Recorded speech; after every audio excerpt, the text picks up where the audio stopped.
from the station that's on your side. This is News 12 at 6 o'clock. New at 6 o'clock, the I-Team keeping a close eye on the potential ripple effect of this week's testimony on Capitol Hill about the condition of military housing at Fort Gordon. We don't know yet if the Department of Justice will take action or Congress will get involved, but we do know this. Those in Washington with the power to do something about it are no longer in the dark. Meredith Anderson just back from D.C., where our I-Team investigation set the stage. For more than a decade now, we have done more than show you the photos. We told you the stories of mold exposure. The baby who stopped breathing, the little boy who rushed to the ER, the woman who was placed on a national health registry. Behind every work order and complaint is a local family who deserves better. Fool me once, shame on you. Fool me twice, shame on me. Republican Senator Ron Johnson stating what seems to be so obvious. After our I-Team has been exposing problems for more than 11 years affecting the health and safety of Fort Gordon families. Why should we believe, Mr. Taylor, that a company that engaged in major fraud against the United States is fixing this? Senator John Ossoff, chairman of the Permanent Subcommittee on Investigations, doesn't believe the private company in charge of housing at more than 55 military installations across the country can be trusted. The senator has been looking into Wrdw the past 8 months. Like our I-Team, he recognized a pattern. How does investigative journalism kind of fit into all of this? How much of our reporting did you review and use? We reviewed the work that you've done over the last decade, calling attention to this issue. And I commend you and your team for that investigative work, because you have been shining a spotlight on this at times when it didn't seem like folks at the federal level cared. For years, Wrdw worked to discredit our work. And just this week, we learned the heartbreaking result of that. Her skin, once youthful and supple, is now reptilian in nature. Captain Samuel Cho is the soldier, but his daughter is the one with battle scars. While he was fighting for freedom, he testified a different enemy attacked his little girl in their Lakeview Terrace home on Fort Gordon. He told the subcommittee multiple doctors concluded mold exposure gave her a potentially fatal skin condition. There were numerous times she would wake up in the middle of the night, hands covered in blood from her scratching while sleeping, and her bed sheets are also covered in her own blood. Captain Cho almost did not move his family on post because he watched our I-Team reports online in 2019. He says he showed them to Wrdw leaders to get their response. And then they said, oh, it won't be like that? Correct. I was told that that type of reporting affected the type of change internally within Wrdw, and that going forward there are different business practices that will be implemented to ensure that does not repeat again for the foreseeable future. Captain Cho says he believed what we exposed had to bring about change. So he believed Wrdw. And which is ironic because I think out of all the cases that we've heard, my daughter's is the most severe. He is now stationed in South Korea and flew 7,000 miles to testify. And he wanted to talk to us, hoping other families will see his story. By all means, please continue your efforts, because if you don't, then others will suffer from the lack of someone championing their cause. But the true credit goes to the soldiers and their families who, for years, trusted the I-Team with their stories. Over the years, so many told us they were afraid speaking out might affect their career, or that their landlord, Wrdw, would retaliate in some way. In the end, those who spoke out said they wanted to help others, and a decade later, that's exactly what Senator John Ossoff found when he was investigating this as well. Your work and the honesty and the emotion with which the military families in the Augusta area asked me to take action are what led us to this moment, where we have now some of the highest profile attention at the federal level shining on this issue. A light after so much darkness for so many families. But it's especially important for Captain Cho to make sure his daughter is in the brightest spotlight possible. Before he testified Tuesday, he spoke with her by phone. This is for you, and I want you to know that everyone will know your story, and they'll know what you have suffered and how patient you have been. To which she responded to me, "Avenge me, Daddy." As I'll do my best. I asked Captain Captain Cho if he was able to get any help from Fort Gordon leaders, and he said it was actually the opposite. He said Fort Gordon's garrison commander, Colonel Shaw Pick, did not believe housing caused his daughter's condition, and he says that is part of the problem. I reached out to Fort Gordon but was told, quoting here, all responses on this issue are being fielded at the highest level, the Office of the Chief of Public Affairs. I sent a request for an interview today. I have not heard back. Meredith, thank you for following that. Meanwhile, and this is hard to believe, the U.S. government continues to award Balfour Beatty contracts. Just last week, they secured a $698 million deal at Fort Meade. Last week, and still no word when construction is set to begin on a new neighborhood in Fort Gordon. Crews were originally supposed to break ground last summer, but we'll keep checking on that. We have much more news ahead. Let's check the weather now. In just about 10 minutes. Today in Aiken, a rally in memory of Robert Wright, the man killed in an officer-involved shooting earlier this month. This was the scene of the federal courthouse downtown in the last hour. Police say Wright led law enforcement on a high-speed chase back on April 7th before deputy marshals shot him. The coroner says Wright was shot multiple times. An attorney for the family says they want more information about what happened that day, and we're working on a full story for tonight on News 12 at 11.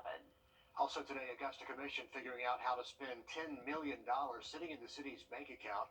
The money is from the federal government's American Rescue Plan. News 12's Kennedy Harris takes a closer look at how this money might be spent.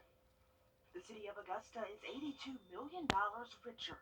I'm really hoping that we're going to be very, very frugal with that. The American Rescue Plan gave Augusta $82 million. About $11 million has already been spent, and $52 million is already allocated, and about $10 million is just sitting there. There's a lot of things that needs to be done, and everybody wants the money. But more money doesn't always mean more ways to spend it. ARP money comes with restrictions. It can only be used for COVID mitigation efforts, like Vax Up Augusta, or for workforce woes, like pay raises for essential workers. They can invest in infrastructure improvements, including water and sewer projects, and they can also use it to recover losses in government services. Certain departments like engineering are having some very real budget concerns. Money is already assigned to Blight, the fire department, city staffing, streetlights, and more. We're going to have to do some things that is going to be positive for the community, not just raises and things like that, which we've already done. Some possibilities on the table for the $10 million include homelessness, crime, and parks.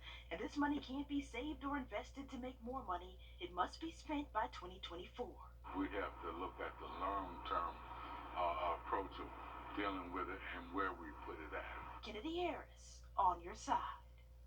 And commissioners we spoke with today say they'd like to decide how to allocate that $10 million soon, so they're setting up a workshop to talk more about doing that. Still ahead, it can spread in the blink of an eye. We're going to hear from Augusta firefighters about brush fire safety as they get ready for one of their busiest months of the year. And rain chances will be going up heading into our weekend. We'll help you time out those outdoor plans just after the break. Time tomorrow, a few passing clouds at times, but generally low humidity and high temperatures back into the low 80s tomorrow afternoon. Into next week, that's when it starts to feel a little bit more like summertime for us. High temps close to 90 by Tuesday, and I think Wednesday we got a decent chance of actually hitting the 90s. So get ready, folks, that heat is coming. And it's been dry out there. Wanted to give you a look at just how fast a brush fire can spread in these conditions. Augusta firefighters showing us the dangers in a demonstration earlier today. Yeah, it's a problem we see on both sides of the river. We've got News 12 Celeste Springer here with how to prevent them and how to keep you and your neighbors safe. This coming month is set to be more than likely the busiest month for the Augusta Fire Department. But they say your yard burning up to a crisp like this is something, for the most part, you can prevent. Augusta firefighters starting a fire of their own. Okay, it's a lot smaller than what they usually deal with, but just look at how quickly this spreads. Only about 30 seconds go by before most of it is charred. May to September is the driest, hottest time of the year here, and historically our residents choose sometimes to burn their yard debris instead of bagging it and trashing it. And it's why people who live in Richmond and Columbia County won't be able to burn yard waste from May 1st to September 30th. But if you was to go right over here and start that fire, we could walk in the building, get a cup of water, come back out, and it'll be all the way up Glen Hills Drive. Totally out of control in a matter of minutes, sometimes seconds. Brush fires thrive when it's hot, dry, and windy. In fact, the month of May is a ton for the fire department. But residents still have until the 1st if they need to burn any part of their yard. Though firefighters advise against it, they do have some tips. Let's get you at least a 50-foot buffer from any wood line that you have. You have to be 100 feet from any structure that you have. And then you have to be mindful of the wind condition. And trust them when they say you want to keep it contained. You could end up with some pretty hefty property loss. Pretty much burning money. It can easily get into the hundreds of thousands, easily. And according to FEMA, a measly 4% of outdoor fires are started by Mother Nature herself. The others are on us. So while those leaves in your yard might be pesky, the fire department hopes it won't drive you to light a match. Celeste Springer, on your side.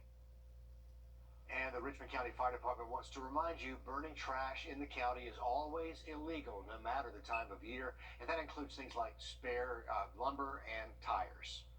Still ahead in sports, Ronald Acuna returns to the Braves lineup after almost a year off, plus the latest buzz ahead of tonight's NFL draft.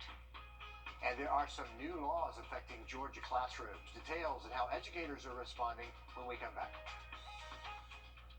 The law is now in effect in Georgia, impacting your child's education. Governor Brian Kemp just signing a series of bills today. One of the most talked about, House Bill 1178, known as the Parents' Bill of Rights. It states parents have the right to know and direct what their child is taught at school.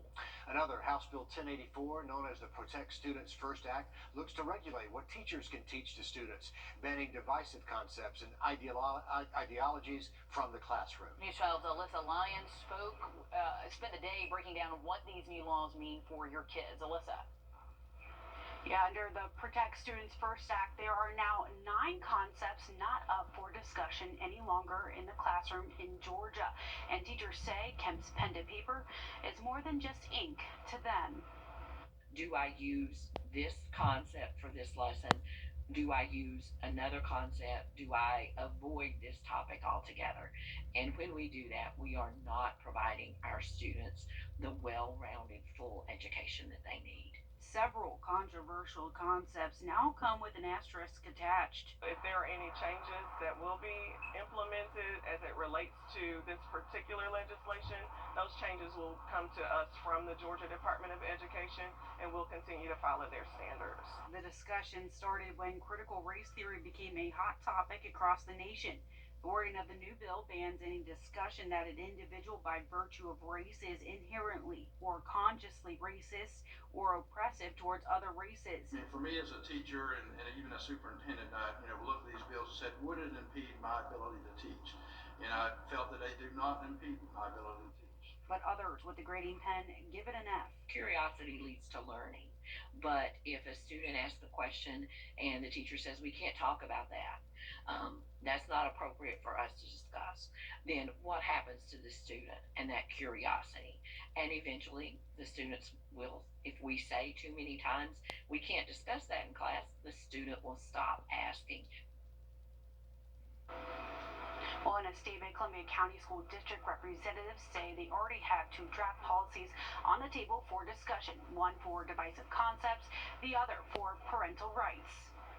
Probably have not heard the end of the discussion surrounding all of this, Alyssa. Thank you.